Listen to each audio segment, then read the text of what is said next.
the Bible. നമ്മൾ പലപ്പോഴും വചനം വായിക്കും. We speak in tongues. നമ്മൾ അന്യഭാഷയിൽ സംസാരിക്കും. And we think that is enough. നമ്മൾ ചിന്തിക്കും അത് മതിയെന്ന് നമ്മൾ ചിന്തിക്കും. No.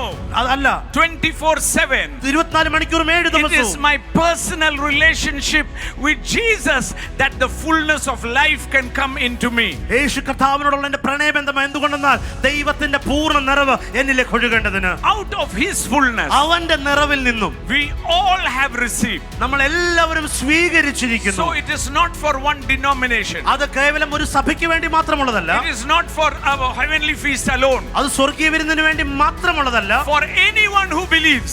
ആര് വിശ്വസിക്കുന്നുവോ out of his fullness it will come. അവന്റെ നിറവിൽ നിന്നും അത് വരും. It is to recognize the source. അത് അതിന്റെ ഉറവിടം നമ്മൾ തിരിച്ചറിയണം. If you recognize Jesus as your source, you will walk with him, you will connect with him, and out of his fullness you will be overflowing. യേശുവാണ് നിങ്ങളുടെ ഉറവിടമെന്ന് നിങ്ങൾ തിരിച്ചറിഞ്ഞാൽ നിങ്ങൾ അവനുമായിട്ടുള്ള ബന്ധത്തിൽ നടക്കും. അവന്റെ സംസാരം കേട്ട് അവന്റെ വാക്ക് കേട്ട് അവനിൽ നടക്കും. അവനിൽ നിന്നും ദൈവ ആ നിറവിന്റെ നിറവ് നിങ്ങളിലേക്ക് ഒഴുകുവാൻ തുടങ്ങും.